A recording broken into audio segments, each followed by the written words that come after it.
tous et bienvenue ou re-bienvenue sur ma chaîne, la bibliothèque d'Emilia. Aujourd'hui, on se retrouve pour la première vidéo des sagas, puisque tous les ans, en janvier, je fais 2 vidéos sur les sagas.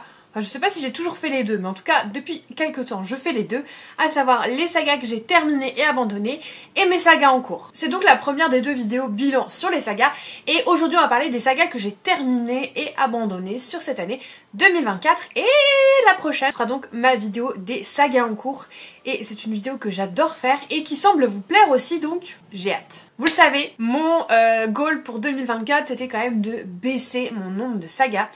Alors, je vous dirai toujours pas combien j'ai de sagas en cours au début de 2025, puisque j'en ai déjà terminé une, on est le 9, c'est un truc de malade. Mais par rapport au 1er janvier 2025, je vous dirai pas combien de sagas j'avais en cours. Il faudra pour ça revenir dans la vidéo des sagas en cours, mais je vais vous parler dans un premier temps des sagas que j'ai abandonnées. Je vais passer très vite dessus parce qu'il y en a beaucoup. Je vais juste dire une phrase ou deux pour vous expliquer pourquoi je les ai abandonnées. Et ensuite, on passera aux sagas que j'ai terminées, et il y en a 12 ou 13. Donc je suis hyper satisfaite, puisque l'année dernière, il y en avait 7, je crois. Donc on est sur vraiment une ascension du nombre de sagas que je termine, et ça me fait très plaisir. J'ai mon tableur avec moi qui... en fait j'ai ce tableur sur plusieurs feuilles qui sont assez différentes parce que j'ai besoin de voir les choses de manière très différente. La première que j'ai, c'est en fait un truc comme ça où je mets par couleur en quelle année j'ai lu les tomes, hein, tout simplement. À la fin je mets mes sagas terminées et également mes sagas abandonnées. Donc je vais prendre mon petit ordinateur et on est parti pour les sagas abandonnées de 2024. La première saga que j'ai abandonnée, c'est la saga de la Guerre des Royaumes qui était publiée chez Corrigan, je ne sais même plus le nom de l'autrice. C'était un royaume d'ombre et d'épines, je crois. J'ai lu le premier tome que j'ai trouvé bien, mais j'attendais de voir la suite, et le deuxième tome je le trouvais vraiment pas terrible. Et du coup, c'est la première saga que j'ai abandonnée parce que en fait je me retrouvais pas dans cette saga. J'arrivais pas à prendre de plaisir vraiment, et du coup je me suis dit tant qu'à faire, autant la clôturer. Idem. Je sais qu'il y a beaucoup de monde qui adore cette saga, mais La Villa aux étoffes d'Anne Jacobs, ça l'a absolument pas fait pour moi. Le premier tome a été éreintant à lire, et le deuxième tome, je ne l'ai pas terminé. Je lisais en lecture commune, et en fait juste j'ai pas réussi. Je n'ai pas du tout accroché en fait avec la plume. C'est pas tant l'histoire, c'est la plume. Voilà, je suis pas arrivée.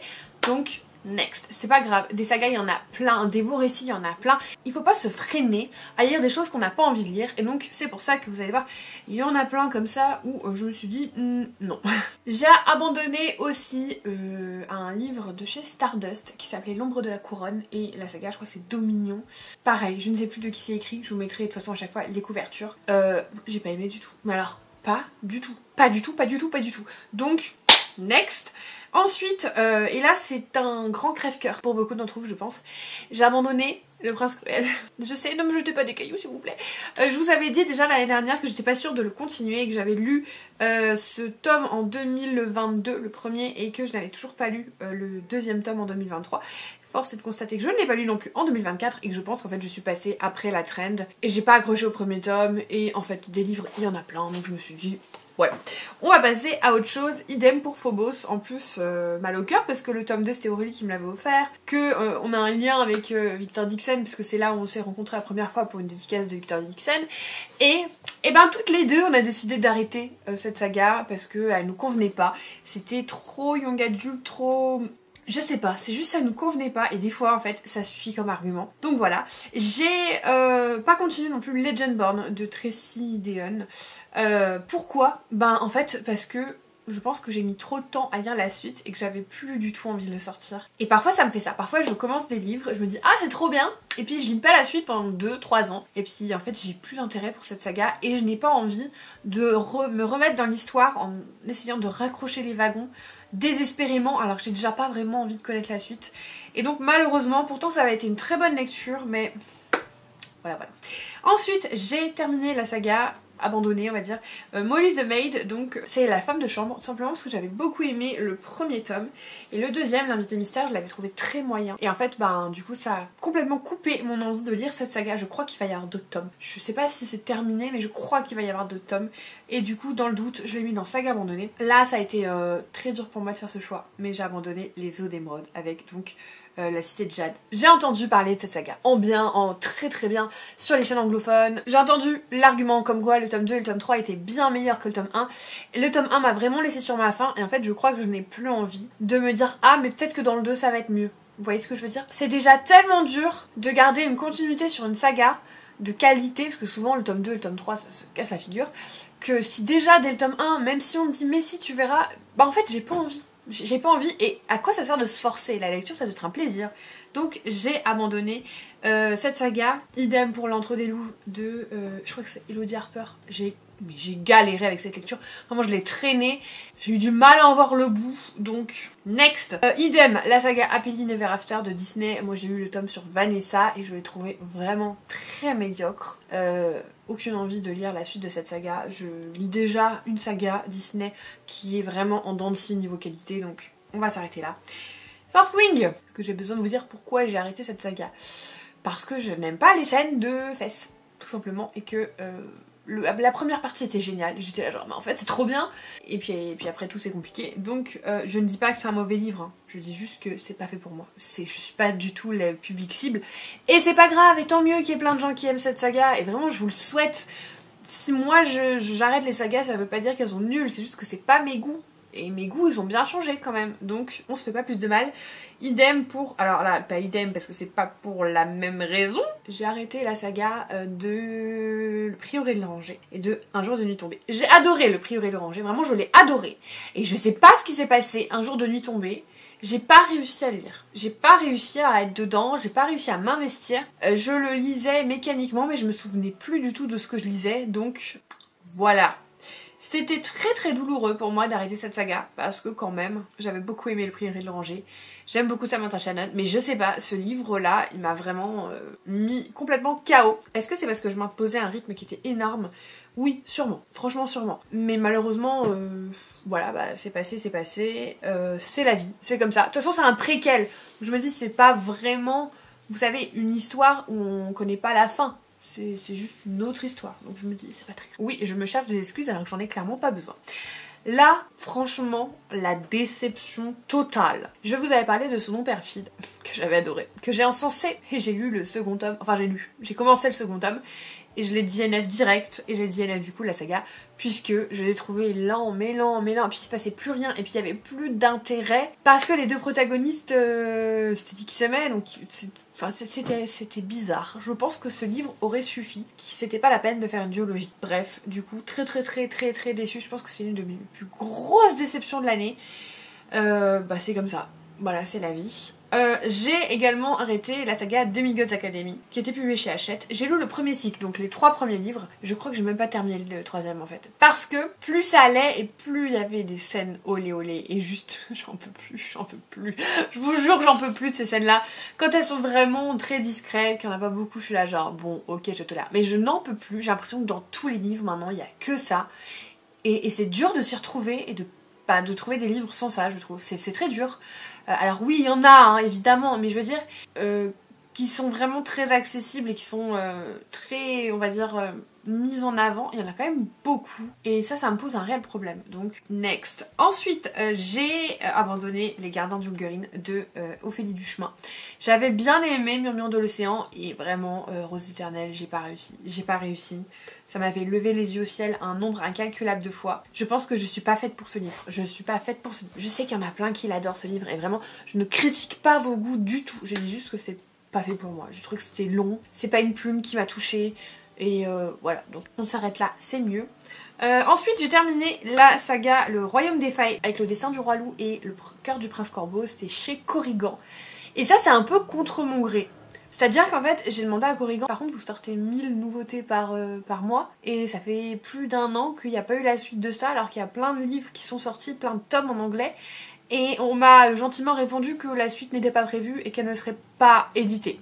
Donc vu que c'était pas non plus ma saga préférée, j'ai pas souhaité la lire en anglais à la place. Et donc malheureusement, si jamais vous attendez la suite de cette saga, vous pouvez attendre longtemps. Une autre saga dont j'avais adoré le premier tome et que le deuxième ça l'a vraiment pas fait pour moi, c'est The Atlas X. Et là je suis hyper triste parce que vraiment ce premier tome était génial. Et pareil, le deuxième tome...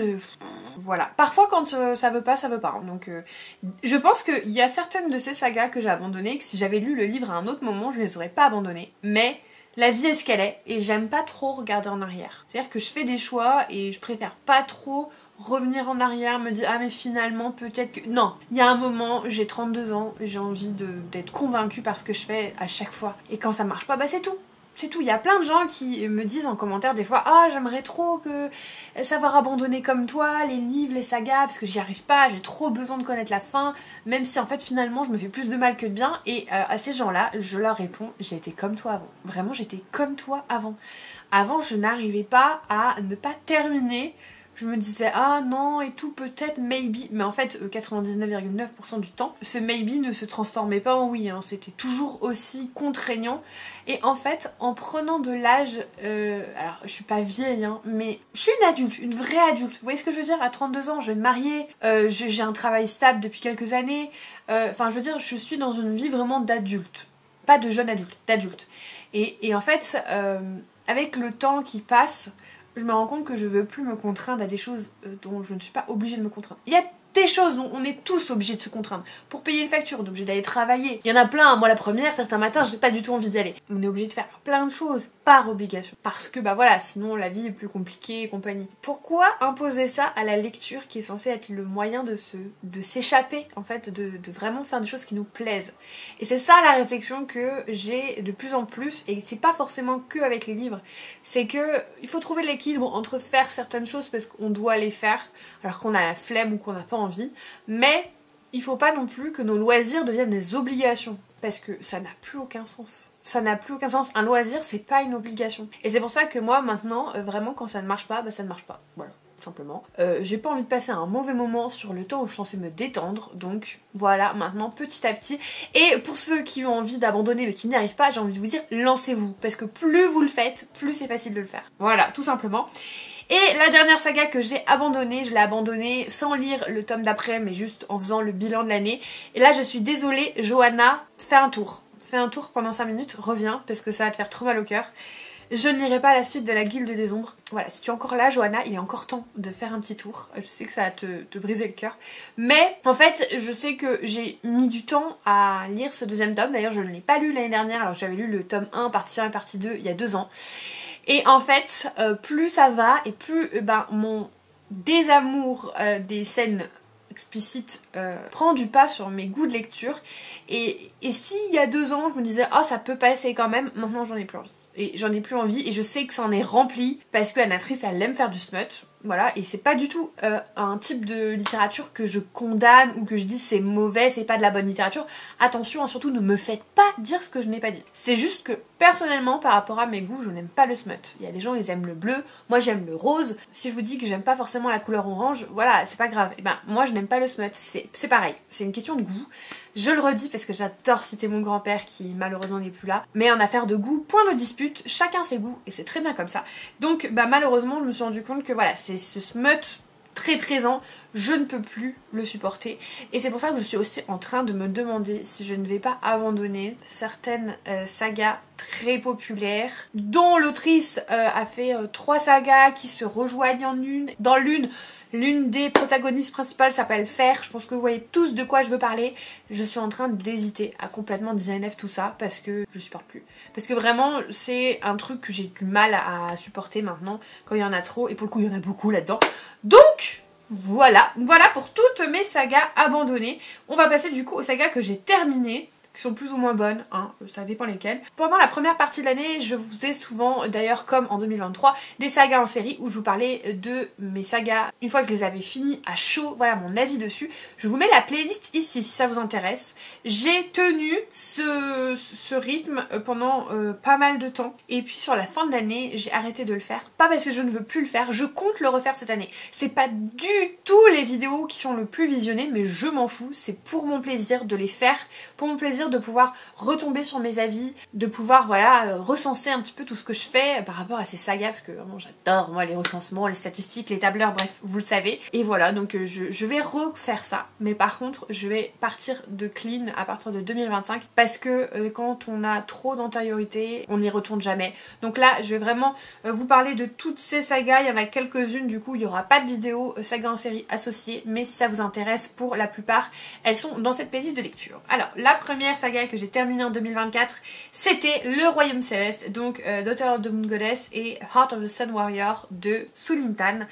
C'était des versions Fairyloot, mais ça a été publié chez Stardust. Et le bilan de cette duologie, c'est que j'ai été hyper déçue. Comme souvent, vous vous en rendez compte hein, quand même avec les suites de sagas, c'est toujours un peu touchy. Tout simplement parce que le premier tome a été un gros coup de cœur. Je pense que ça avait été même d'ailleurs mon livre de fantasy asiatique préféré, parce que fut un temps il y a eu une flopée de livres de fantasy asiatique qu'on recevait dans les box Fairyloot et que je les ai tous lus à peu près au même moment. C'était mon préféré. Et j'ai trouvé que le tome 2 était long, était très long. Et je n'arrivais pas à me remettre dedans aussi. Est-ce que je me souvenais bien? C'est ça aussi le problème. C'est que parfois je me souviens plus et du coup raccrocher les wagons c'est très difficile.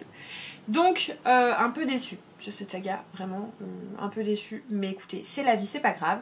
La deuxième saga que j'ai terminée c'est School Romance de Naomi Novik, publiée chez Pygmalion. Feu Pygmalion, puisqu'il ne publie quasiment plus rien à part les intégrales de Game of Thrones. Et là par contre on est sur un très bon bilan, même si le troisième tome était quand même un peu en dessous du reste et que raccrocher les wagons, j'ai l'impression c'est toujours difficile pour les auteurs. C'était quand même une super saga que j'ai adorée, dans une ambiance dark, dans une école de magie où en fait il y a plein de monstres qui essayent de dévorer les élèves en permanence et c'était trop bien. J'ai adoré le personnage de Galadriel qui était vraiment très drôle et en on va dire comparaison, le personnage d'Orion qui était ce chevalier servant comme ça, c'était trop chouette et j'ai beaucoup aimé cette série. Par contre c'est vrai que la plume de Naomi Novik est un petit peu dure, c'est un peu... voilà. Donc je sais pas si je lirai le reste de ses écrits, mais cette saga je l'ai beaucoup aimée. Une autre saga que j'ai bien aimée quasiment sur l'entièreté, c'est Il était une fois un cœur brisé de Stephanie Gerber. C'était une très chouette saga. Pour les personnes qui aiment l'ambiance un peu féerique, un peu disneyesque, je ne peux que vous conseiller cette saga. C'est une saga qui est très codée conte, très magique, très féerique et j'ai beaucoup aimé la relation entre les personnages. J'ai beaucoup aimé pas mal de choses. Le seul truc qui m'a un peu dérangé c'est que le tome 3 je trouvais que c'était un petit peu un redit du tome 1 et c'est un peu dommage, mais c'était quand même une très chouette saga et j'ai beaucoup aimé les personnages.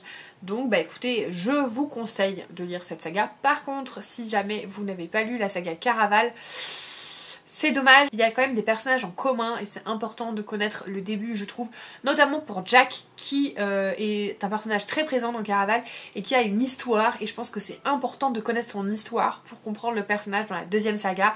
Vous pouvez quand même la lire indépendamment, mais si vous l'avez toujours pas fait et que vous pouvez lire Caraval avant, c'est quand même mieux. Ensuite j'ai terminé la duologie All of Us Villains de Amanda Foody et je ne sais plus qui, et là aussi quelle déception ce deuxième tome. Des fois je me dis les duologies ça ne sert à rien, en fait un tome unique ce sera bien mieux, puisque dans le deuxième tome en général ça traîne en longueur parce que il y a des idées mais qu'il faut raccrocher les wagons pour la fin.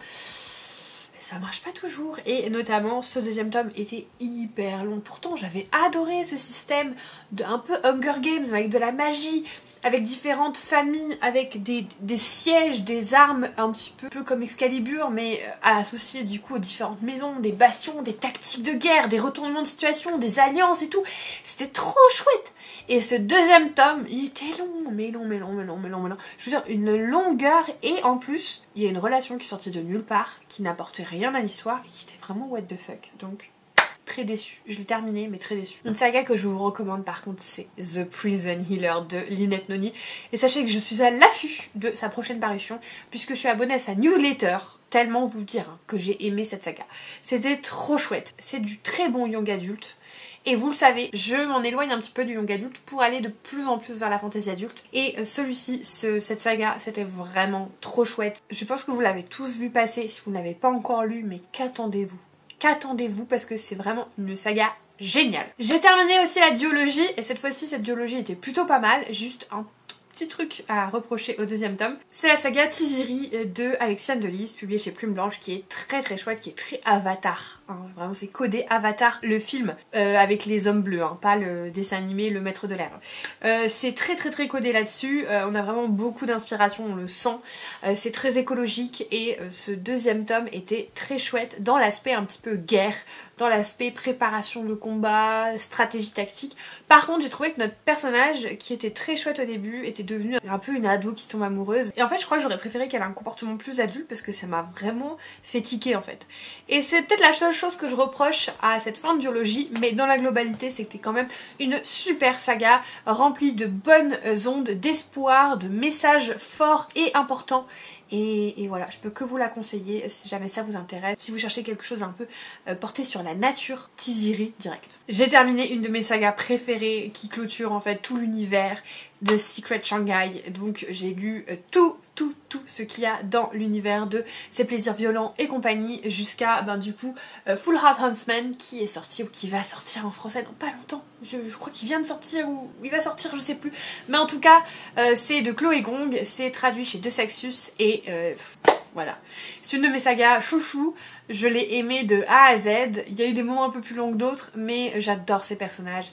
C'est Shanghai années 20 sous fond de communisme, il y a du fantastique, il y a des monstres, il y a plein de choses et surtout il y a de l'amour et des relations absolument merveilleusement écrites et j'ai adoré cette saga et je suis très contente d'avoir terminé ce cycle, d'avoir terminé cet univers puisque en fait l'autrice a fait 2 duologies plus un recueil de nouvelles qui se lient ensemble, hein, franchement.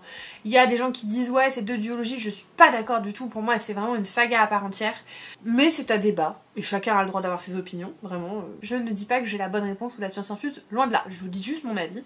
Et en même temps, même si j'étais contente de terminer cette histoire, ça me fait trop mal au cœur de me dire que je les reverrai plus, ces personnages. Et je peux que vous conseiller cette saga, vraiment elle est trop chouette. J'ai terminé aussi une saga que je lisais depuis des années, il s'agit de la saga des 7 sœurs de Lucinda Riley. Que dire c'est compliqué de parler des 7 sœurs, je sais même plus si j'ai fait une vidéo sur les 7 sœurs, mais c'est une saga familiale absolument incroyable qui mêle un peu d'historique puisqu'à chaque fois on retourne dans le passé des ancêtres en fait de nos sœurs qui ont toutes été adoptées par un riche mécène et que lorsqu'ils décèdent en fait il leur donne toutes les clés pour qu'elles puissent découvrir leur réelle identité biologique et c'était trop chouette. C'est vraiment des romans qui sont prenants, qui sont hyper bien écrits, qui sont beaux, qui sont durs et touchants et c'était vraiment une saga coup de cœur. Ce dernier tome était un petit peu compliqué puisque déjà il n'a pas été écrit entièrement par Lucinda mais il a été coécrit par son fils puisqu'elle est décédée avant d'avoir pu finir sa saga et même si elle lui a donné tous les éléments, toutes les clés, on sent que ce tome est fait pour raccrocher un petit peu les wagons. Et c'est ça que je reproche souvent, c'est que parfois j'ai l'impression que il faut vite clôturer et du coup il y a plein de choses qui se passent d'un coup alors qu'elles auraient pu être étalées sur plusieurs tomes et c'est ça que je trouve dommage. Mais en tout cas c'était trop chouette et c'était vraiment cool de pouvoir tout mettre en relation, tout ce qui s'est passé, le père, les filles, voilà, et c'était trop chouette. Et si vous cherchez une saga historique familiale, vraiment je ne peux que vous conseiller les 7 sœurs, vraiment je ne peux que vous conseiller les 7 sœurs.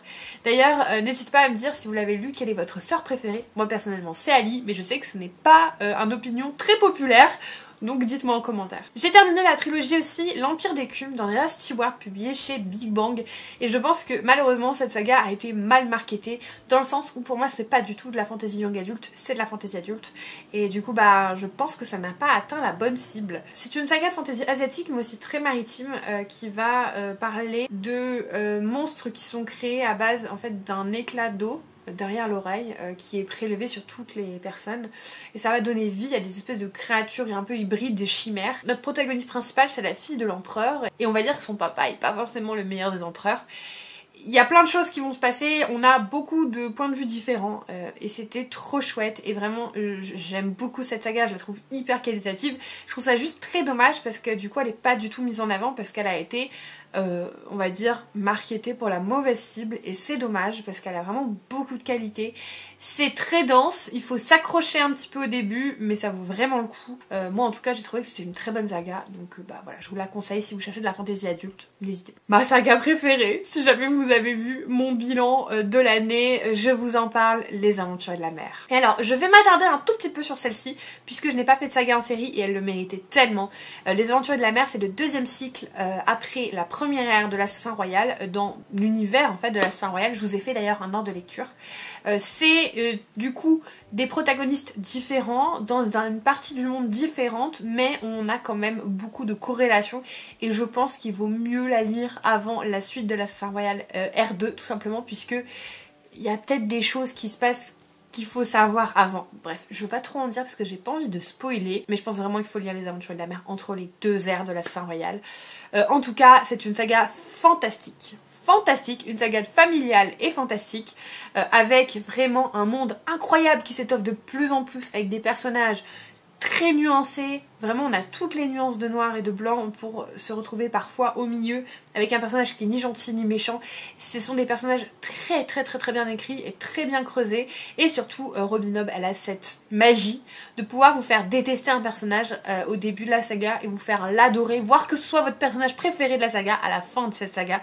Et tout ça sans que vous vous rendiez compte. C'est-à-dire qu'à un moment, vous levez les yeux de votre lit et vous faites « Mais depuis quand je l'adore elle en fait ?» Parce que je la détestais au début, mais où est-ce que ça a changé? Où est-ce que mon cerveau a décidé que je ne la détestais plus et que je l'adorais à la place?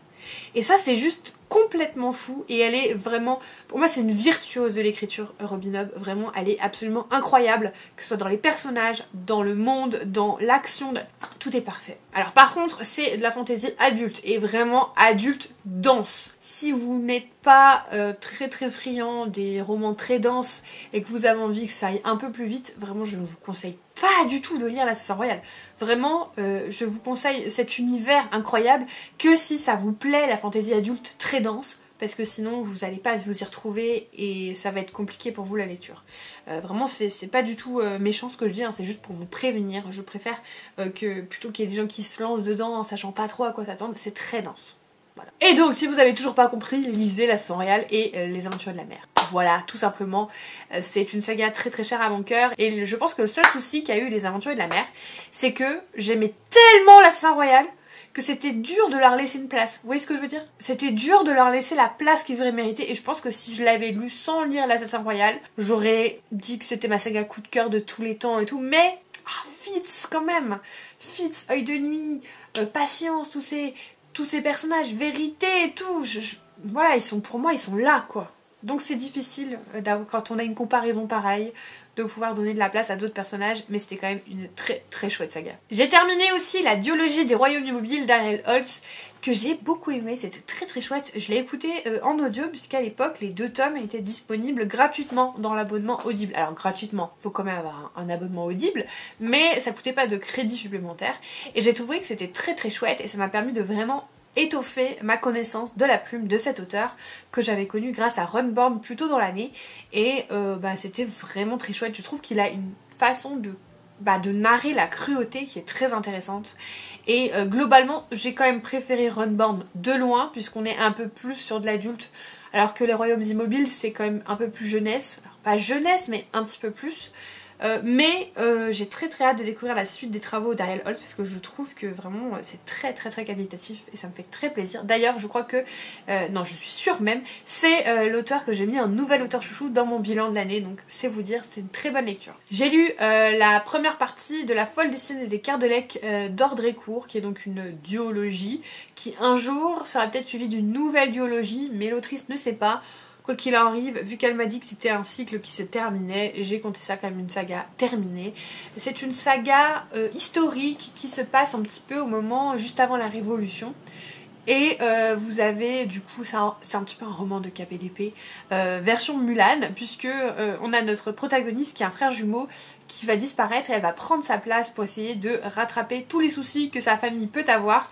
Et c'était très chouette, vraiment historiquement parlant, c'était vraiment très cool. J'ai passé un très bon moment avec cette duologie. Je ne sais pas s'il y aura une suite, mais si vous cherchez voilà une petite duologie rapide, puisque je crois que chaque tome fait 300 pages, n'hésitez pas à découvrir cette œuvre. Je crois qu'à la base c'est censé être juste une seule histoire, mais que c'était trop gros entre guillemets pour le publier tel quel, donc ça a été coupé en 2 parties. Mais en fait c'est une histoire, ça se lit d'une traite en fait. Je crois que moi je les ai presque lus d'une traite d'ailleurs, et c'est mieux parce c'est vraiment la continuité du premier tome. Bref, c'était très chouette. J'ai terminé aussi la saga Belladonna d'Adalyn Grace, et j'espère vraiment que vous allez bientôt avoir la fin, parce que cette fin a été géniale. Et je pense que c'est l'une des meilleures fins de série que j'ai lues, puisque j'avais pas du tout l'impression qu'on justement on essayait de rattraper les wagons. J'ai pas eu cette impression de... voilà, c'était un peu moyen. C'était aussi qualitatif que les 2 premiers tomes. C'était trop chouette, c'était glauque, gothique et en même temps romantique, c'était beau, c'était très bien écrit, les personnages étaient super, et j'ai passé un très bon moment, le rythme était génial. Que de superlatifs pour vous dire que vraiment j'ai adoré cette fin de saga, et que je suis très contente d'avoir donné une nouvelle chance à Adalyn Grace, puisque j'avais DNF, le trône des 7 îles, sa première saga. J'avais trouvé ça vraiment pas terrible, et du coup j'étais allée avec beaucoup d'a priori sur cette nouvelle saga, et j'ai bien fait de lui laisser une chance. Comme quoi des fois il faut quand même laisser une chance à certains auteurs, certaines œuvres.